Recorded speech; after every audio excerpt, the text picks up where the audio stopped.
इस पर सॉल्व करते हैं, आसान है, समझ में आ जाएगा जल्दी।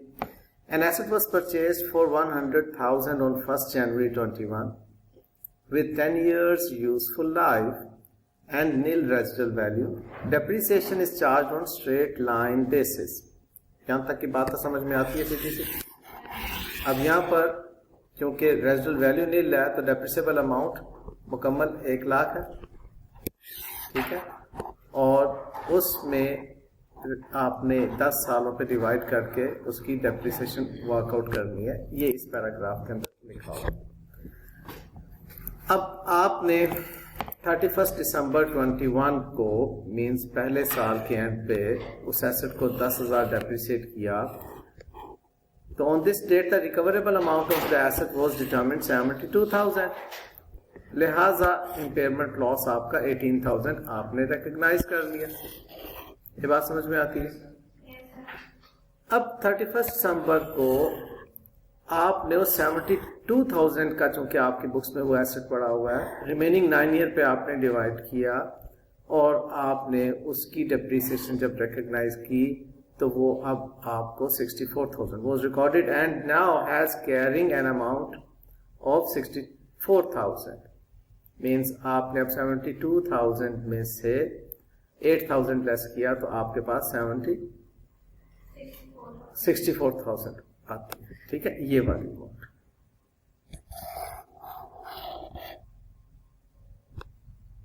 ठीक है, बताइए यहां तक बातें क्लियर?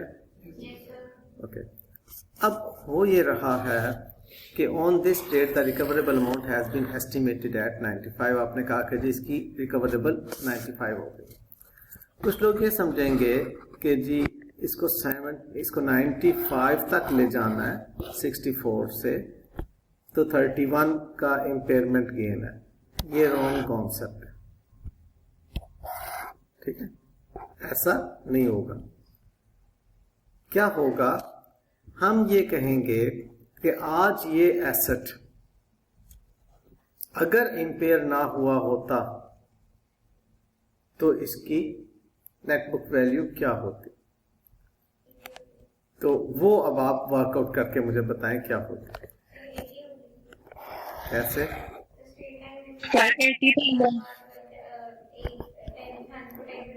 पहले साल की डेप्रिसिएशन, ठीक है, आप ये काम कर रहे हैं 31 दिसंबर 2022 और दूसरे साल की डेप्रिसिएशन आपके पास मैक्सिमम आप 80 तक इसको रिवर्स कर सकते हैं 64 को, तो आपके पास रिवर्सल क्या बनती है, 16 की रिवर्सल आपके पास आएगी।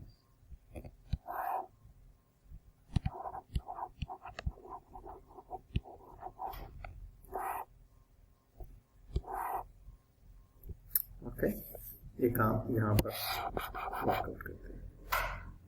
ओके, ये रिवर्सल ऑफ इम्पेयरमेंट है, accumulated impairment loss debit and statement of profit loss credit।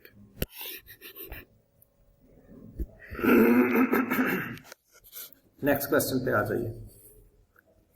हम ये बात हम accumulated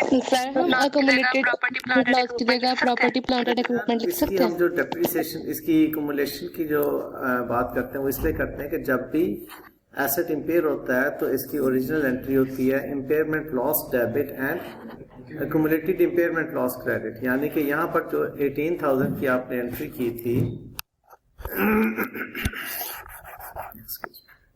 इसकी आपने अकाउंटिंग एंट्री की थी इम्पेयरमेंट लॉस डेबिट। अब वो इम्पेयरमेंट लॉस जो है वो स्टेटमेंट ऑफ प्रॉफिट लॉस में चला गया और उसका क्रेडिट आपने एसेट को नहीं किया बल्कि एक्युमुलेटेड इम्पेयरमेंट को किया था। ये आपने क्रेडिट किया था, ठीक है। लिहाजा आपने जब रिवर्स करना है तो आपने इसी एंट्री को रिवर्स करना है किस्म का। जो एक्युमुलेटेड इम्पेयरमेंट लॉस जो है वो अब आपका डेबिट हो रहा है और जो इम्पेयरमेंट लॉस है वो रिवर्सल ऑफ इम्पेयरमेंट लॉस के नाम से आपका क्रेडिट हो रहा है। सर जो अकोमोलेटेड था 18 पहले केस में, वो हम एडजस्ट करेंगे उसके साथ जो हमारे पास नेट बुक वैल्यू होती है। डेफिनेटली ये एक्यूमुलेटेड इम्पेयरमेंट लॉस जो है आपका, ये जो 18 का क्रेडिट है एक्यूमुलेटेड इम्पेयरमेंट का, ये किसमें से माइनस होगा? कॉन्ट्रा अगेंस्ट पीपीई है ना, तो हम कर चुके होंगे, फिर हम दोबारा अपने वर्किंग आपको दिखाई दी है। प्रॉपर्टी प्लांट को डेबिट करना चाहिए, प्रॉपर्टी प्लांट को डेबिट करना चाहिए। क्या हो गया आपको? ये देखो, ये जो वर्किंग है, इस वर्किंग को देखिए, 1 जनवरी 2021 को एक एसेट की कॉस्ट है 100,000, ठीक है। अब वो 31 2021 को अक्यूमुलेटेड डेप्रीसिएशन उसमें से माइनस हो रही है 10, और 31 दिसंबर को ही उसका इम्पेयरमेंट लॉस जो 31 दिसंबर 2021 को एक्यूमुलेटेड इम्पेयरमेंट लॉस ये शो करने के लिए आपने उसमें से माइनस किया होता है। उसका लेजर अकाउंट अलग से ही मौजूद है, ट्रायल बैलेंस में ये अलग से एक लेजर अकाउंट का बैलेंस नजर आ रहा होता है। तो ऐसा नहीं है कि वो लेजर अकाउंट सफा हस्ती से खत्म हो गया जब आपने उसे एसेट में से माइनस किया। एसेट में से प्रेजेंटेशन के तौर पर उसका बैलेंस माइनस किया जाता है, तो आपके पास 31 दिसंबर 2021 की नेट बुक वैल्यू 72 आ जाती है। तो अब ये एक्यूमुलेटेड डेप्रिसिएशन का भी लेजर अकाउंट मौजूद है और एक्यूमुलेटेड इम्पेयरमेंट लॉस का भी लेजर अकाउंट मौजूद है। आपने इस लेजर अकाउंट को खत्म किया टू द एक्सटेंट 16। फॉलो किया आपने? और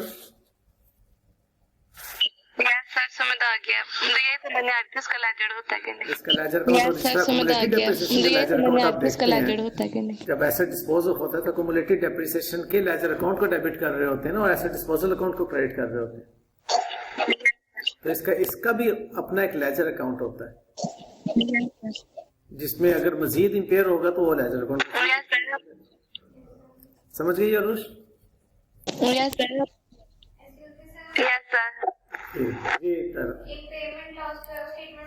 सर। जिस जगह पे डेप्रिसिएशन लिखेंगे, ये मैंने बड़ा माकूल जवाब दिया। अब इसको जरा गौर से सुन लो, इस जवाब के पीछे क्या बात है। अगर डेप्रिसिएशन हो रही है प्रोडक्शन प्लांट की, तो डेप्रिसिएशन लिखेंगे कॉस्ट ऑफ गुड्स सोल्ड में, और अगर डेप्रिसिएशन हो रही है एडमिनिस्ट्रेटिव फर्नीचर की, तो डेप्रिसिएशन लिखेंगे ऑपरेटिंग एक्सपेंस में। इसी तरह पे इम्पेयरमेंट अगर प्रोडक्शन प्लांट की हो रही है तो उस इम्पेयरमेंट लॉस को लिखेंगे कॉस्ट ऑफ गुड्स सोल्ड में, और अगर इम्पेयरमेंट फर्नीचर की हो रही है या ऐसे एसेट की हो रही है जो कि एडमिनिस्ट्रेटिव पर्पस के लिए इस्तेमाल हो रहा है, तो उसके इम्पेयरमेंट लॉस को लिखेंगे ऑपरेटिंग एक्सपेंस में। तो ये कॉन्सेप्ट है, ठीक है। बड़ा मतलब लॉजिकल सीक्वेंस है बातों में, कोई रट्टालाइजेशन नहीं है, बहुत लॉजिकल है कि आपने देखना होता है कि कौन सा एसेट डेप्रिसिएट हो रहा है, कौन सा एसेट इंपेयर हो रहा है। अब उस देखो एक्सपेंसेस की बाय फंक्शन कैटेगरीज है ना। IAS 1 में लिखा हुआ है कि जब स्टेटमेंट ऑफ प्रॉफिट लॉस बनाना है तो अब या बाय नेचर एक्सपेंसेस को कैटेगराइज करें या बाय फंक्शन एक्सपेंसेस को कैटेगराइज करें। जो हम स्टेटमेंट ऑफ प्रॉफिट लॉस बनाते हो बाय फंक्शन हम कैटेगराइज कर रहे होते हैं। बाय फंक्शन मतलब प्रोडक्शन फंक्शन के अलग से हम ले जाते हैं कॉस्ट ऑफ गुड्स सोल्ड में एक्सपेंसेस। एडमिनिस्ट्रेटिव पर्पस के लिए जो होते हैं एक्सपेंसेस एडमिनिस्ट्रेटिव फंक्शन के, उनको अलग एडमिनिस्ट्रेटिव एक्सपेंसेस में ले जाते हैं। सेलिंग मार्केटिंग डिस्ट्रीब्यूशन एक्सपेंसेस को सेलिंग मार्केटिंग डिस्ट्रीब्यूशन के फंक्शन में डाल देते हैं। फाइनेंशियल फंक्शन फाइनेंशियल एक्सपेंस में, इंटरेस्ट एक्सपेंस में चला जाता है। टैक्सेशन फंक्शन जो है वो टैक्स एक्सपेंस में चला जाता है। तो हम क्या करते हैं, हम इनको बाइफरकेट करते हैं, अलग अलग करते हैं उनके फंक्शन वाइज। तो जब डेप्रिसिएशन होगी तो हम देखेंगे कि किस एसेट की डेप्रिसिएशन हो रही है। अगर एक ऐसे एयर कंडीशनर की डेप्रिसिएशन हो रही है जो एडमिनिस्ट्रेटिव पर्पस के लिए है, तो उस एसी की डेप्रिसिएशन एडमिनिस्ट्रेटिव एक्सपेंस में शामिल की जाएगी। और अगर एक ऐसा एसी जो कि वर्कशॉप के अंदर काम कर रहे हैं, एसी का कूलिंग जो है वो वर्कशॉप के लिए है, तो वर्कशॉप के मजदूरों के लिए प्रोडक्शन के लिए है, तो उसकी प्रोडक्शन कॉस्ट में इंक्रीज होनी चाहिए उसकी वजह से, ठीक है। तो हम यही देखेंगे कि जी ये किस फंक्शन से ताल्लुक है, उस फंक्शन में उसका एक्सपेंस लेके जाएंगे, भले डेप्रिसिएशन है भले इम्पेयरमेंट लॉस है।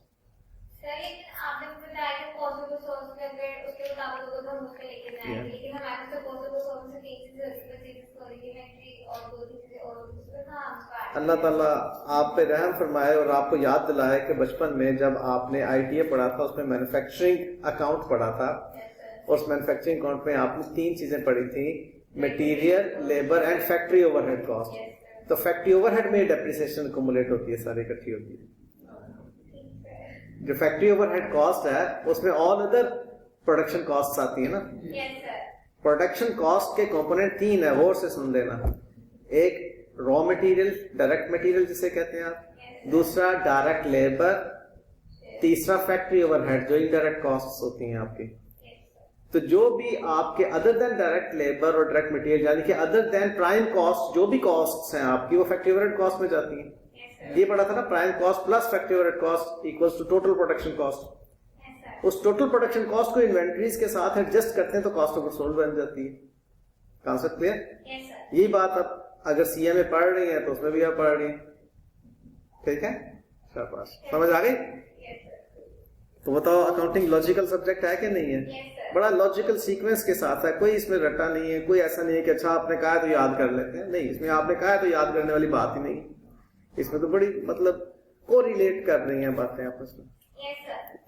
गुड, अच्छा जी, आइए नेक्स्ट क्वेश्चन करते हैं, क्वेश्चन नंबर 14। अच्छा सवाल है इसके अंदर। अच्छा देखो, ये मैंने उसका अरुष उसका लेजर अकाउंट भी अलग से बना दिए हुए हैं नीचे, वैसे बाय द वे ये उसका लेजर अकाउंट, ठीक है, वही वाला क्वेश्चन नीचे चल रहा है। ये उसका स्टेटमेंट ऑफ फाइनेंशियल पोजीशन में उसका ट्रीटमेंट भी मैंने फिर दिखा दिया। ओके, तो ये बड़ा खूबसूरत क्वेश्चन है, इसको आपने डिटेल से, ये क्वेश्चन नंबर 13 ही की सारी डिटेल्स नीचे तक चल रही हैं। एग्जाम्पल 13,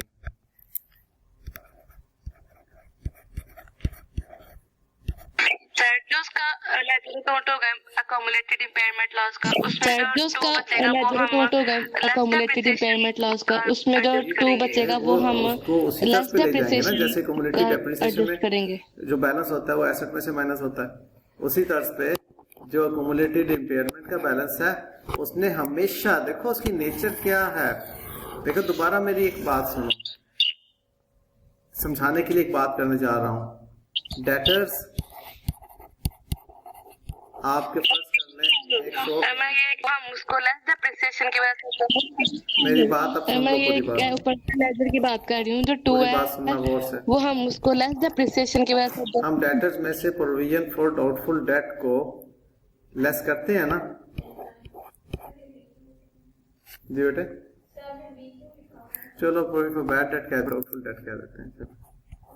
ओके, तो provision for bad and doubtful debts जो है उसको डेटर में से माइनस करते हैं। अब ये 10 रुपीज ऊपर नीचे होते रहते हैं ना, कभी इंक्रीज इन प्रोविजन कभी डिक्रीज इन प्रोविजन, जो भी बैलेंस होगा प्रोविजन का कैरी फॉरवर्ड इसी में से माइनस होगा ना, डेटर में से जो भी बैलेंस होगा इसी में से माइनस होगा ना, ठीक है। तो आपने वही काम किया, आपका बैलेंस होगा वो कॉन्ट्रा अगेंस्ट एसेट है, पीपीई एसेट, जो आपका पीपीई एसेट है 2 कॉन्ट्रा माइनस होते हैं, एक एक्युमुलेटेड डेप्रिसिएशन, दूसरा एक्युमुलेटेड इम्पेयरमेंट। तो जो भी बैलेंस रह जाएगा एक्युमुलेटेड इम्पेयरमेंट का उसने उस एसेट में से लाजिमन माइनस होना है, और यही वो उसकी नेटबुक वैल्यू है। और ये आज कंप्लीट डेफिनेशन आप समझ लो कि आपको कैरिंग अमाउंट की समझ आ गई कि कैरिंग अमाउंट जब डिफाइन करता है तो क्या करता है। अगर आपने किताबों में कैरिंग अमाउंट की डेफिनेशन पढ़ी हुई है तो क्या उसमें कहता है, उसकी cost less accumulated depreciation less accumulated impairment loss, ये पढ़ी हुई है ना डेफिनेशन, तो पूरी हो गई आज। ये नेटबुक वैल्यू जो है ये आपकी कैरी हो रही है बैलेंस शीट में, इसलिए इसको कैरिंग अमाउंट कहते हैं। अरुष अब बताओ, आप कोई और सवाल तो नहीं पूछ रहे थे?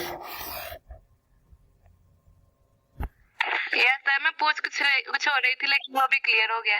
अच्छा, जो आप पूछ रहे थे वो भी क्लियर हो गया, यस सर। चलो good.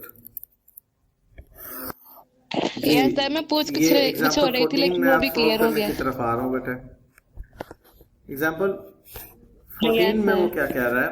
An asset was purchased for 100,000 with 10 years useful life and near residual value. Depreciation charge was straight line. On 31st December, depreciation then was recorded. On this date, recoverable amount was determined 72 and therefore impaired loss was 18. ये तो वही पुरानी बात हो गई। अब आगे देखते हैं क्या बात करने जा रहा है। On 31st December 22, the depreciation of 8,000 that is 9 year पे उसको divide किया was recorded, ये भी पुरानी बात है। On this date, the recoverable amount has been estimated. Journal entry to record the reversal if entity is using revaluation model. पहले क्या था? कॉस्ट मॉडल पे चल रहे थे। अब वो क्या कह रहे हैं? रिवैल्यूएशन मॉडल पे आप चल रहे हैं। अब देखिए क्या होगा। अब वो जो यहां तक आपकी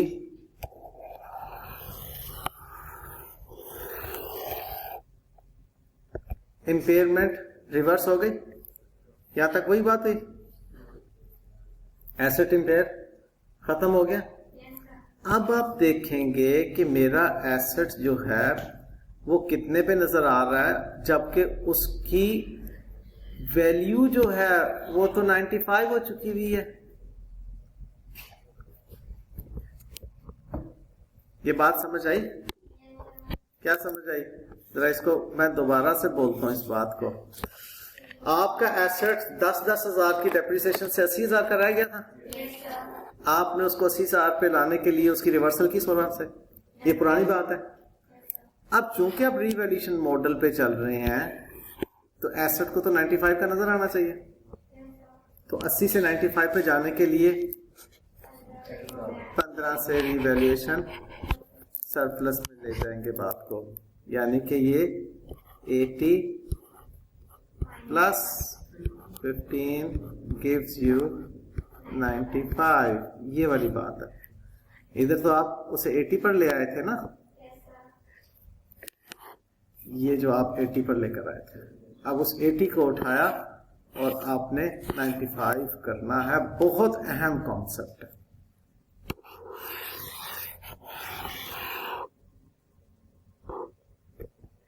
ठीक है?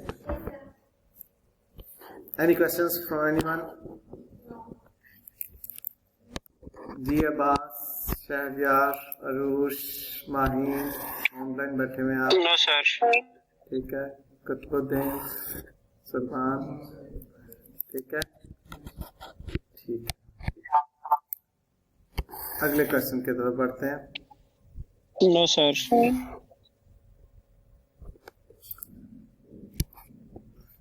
अच्छा जी, क्वेश्चन है 15।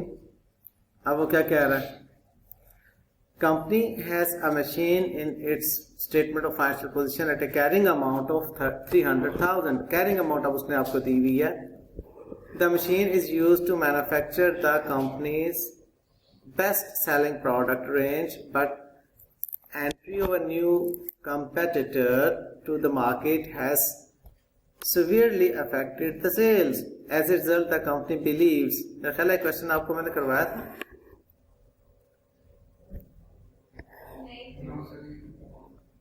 नहीं, मुझे क्यों लग रहा है कि मैंने आपसे किया हुआ है question. An offer has been received, जिस पे के मुझे फिर लग रहा है कि क्वेश्चन मैंने किया हुआ है। नहीं किया ये वाला। अरूश क्या कह रही है? यस हमने किया भाई। किया हुआ है क्वेश्चन। चलो जरा देखो क्या हो रहा है। देखो ये मैंने मैं इंपेयरमेंट आपको शुरू की थी उसी वक्त ये क्वेश्चन किया था। देखो हमने किया एसेट है, उसकी कैरिंग अमाउंट आपके पास है 300,000, ठीक है? ये उसकी रिपोर्टिंग डेट पे मामला आ रहा है,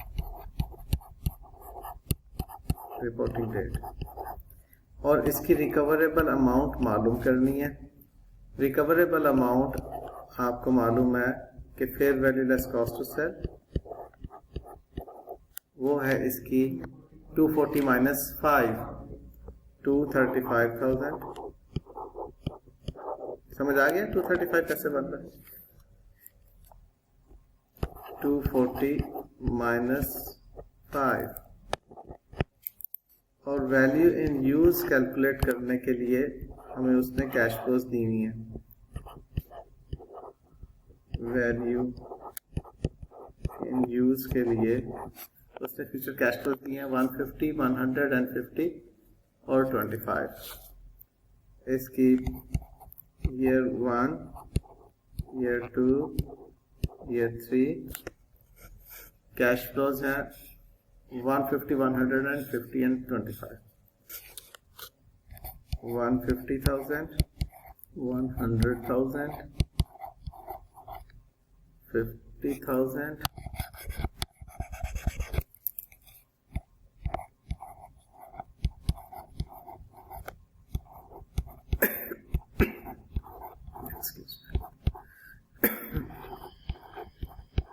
और ये 25,000 आपके साथ। अब इस पे प्रेजेंट वैल्यू इंटरेस्ट फैक्टर, क्योंकि एन्युटी नहीं है, इस पे PVIF वर्कआउट कर रहे हैं आप 10% पे।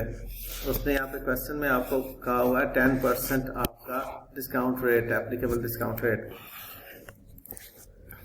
10% पे आप इसका PVIF कैलकुलेट करेंगे 0.909 और 0.7513।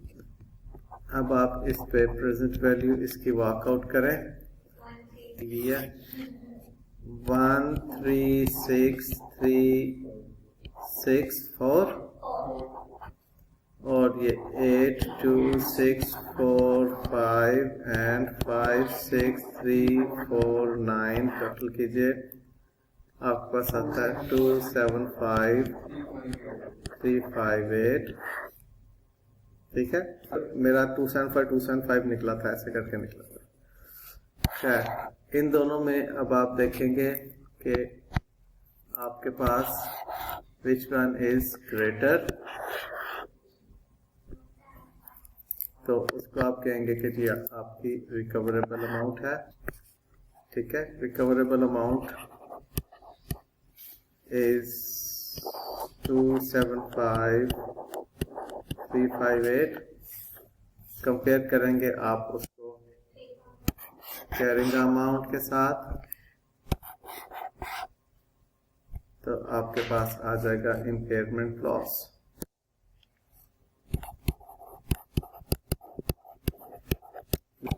टू 4,642। ठीक है बेटा, ये सादा सा सवाल था, इसमें वैल्यू इन यूज को कैलकुलेट करवाया और ये इसकी accounting entry. Okay,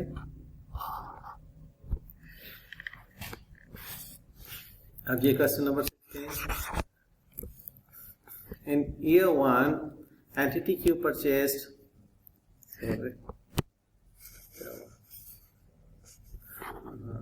in year 1 entity on 1st January year 1 entity Q purchased for 240,000 a machine with an estimated life of 20 years and estimated zero residual value, depreciation on straight line method.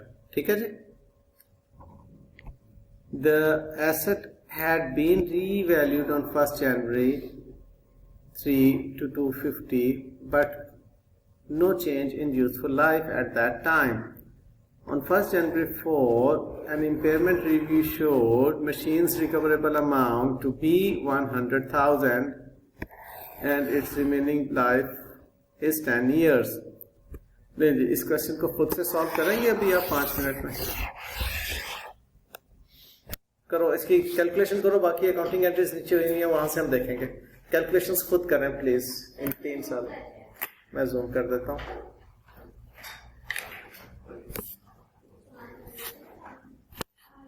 ठीक है बेटे, okay, मैं recording pause कर रहा हूं, आप इसको भी सॉल्व करें। ठीक है बेटे,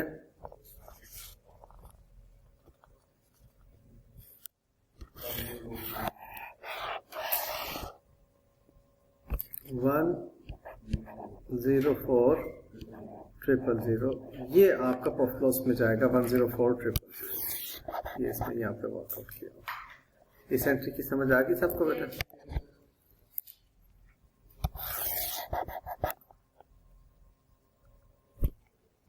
ओके, अब वो एसेट आपका 100,000 पर रीमैयर हो चुका हुआ है। अब अगले साल की डेप्रीसिएशन, उसकी रिमेनिंग यूजफुल लाइफ देखी जाएगी, क्योंकि ये 1 जनवरी को था ना, तो 1 जनवरी को ही हमने उसकी रिमेनिंग यूजफुल लाइफ डिटरमिन कर ली। अब ऑनवर्ड्स वो 10 इयर्स पे डिवाइड होगा, तो उसकी डेप्रिसिएशन 10,000 आएगी। ये उसकी ईयर 4 के अंदर depreciation expense debit and accumulated depreciation credit, ये एंट्री होगी उसकी 10,000 से। जी बच्चों, सबको क्लियर है?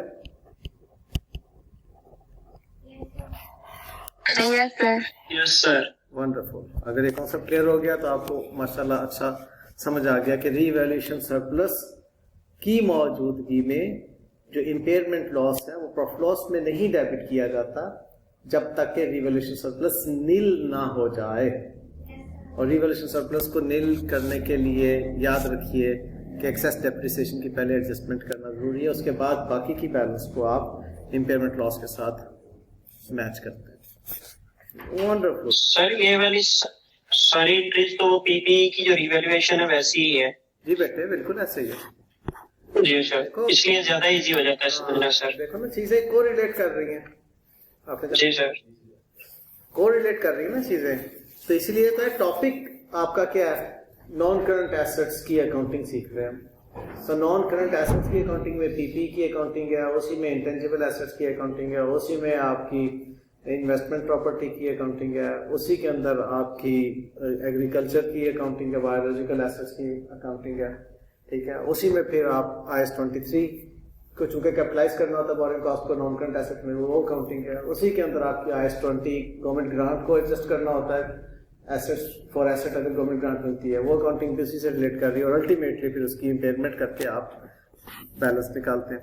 तो ओवरऑल एक ही टॉपिक है जो स्टैंडर्ड ने मुख्तलिफ जगहों पे डिस्कस किया। आप इनकम टैक्स अगर पढ़ते हैं तो इनकम टैक्स में भी आप देखते हैं ना कि एक शख्स की टोटल इनकम को जब आपने देखना है, मेजर करना है उसकी टैक्सेबल इनकम निकालने के लिए, तो मुख्तलिफ सेक्शंस की एप्लीकेशन हो रही है ना, कि उसकी सेक्शन से देखते हैं सैलरी के हेड से कितनी इनकम आई है, प्रॉपर्टी के हेड से कितनी इनकम आई है, बिजनेस के हेड से कितनी इनकम आई है, अदर कितनी इनकम है, सारी इकट्ठी करके फिर हर एक की अलग अलग एग्जेम्पशंस के लेवल होते हैं, फिर उसके बाद हम उसकी जो है वो, तो इसका मतलब है ओवरऑल एक कॉन्सेप्ट क्लियर होना चाहिए कि हम करने क्या जा रहे हैं, ठीक है, और फिर उसका इम्पैक्ट देखते हैं कहाँ कहाँ से उसके ऊपर पड़ रहा है।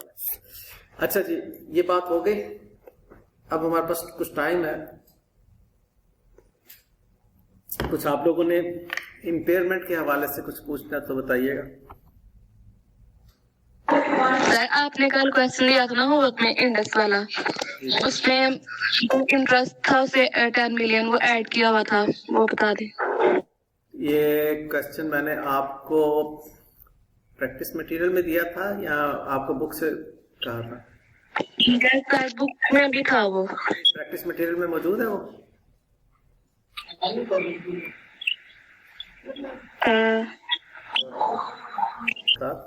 तो इसमें आप पूछ लीजिए, आप क्या पूछना चाह रही हैं?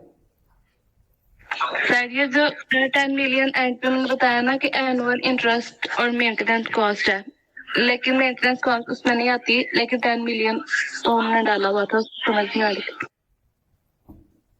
थर्ड पैराग्राफ में। अच्छा।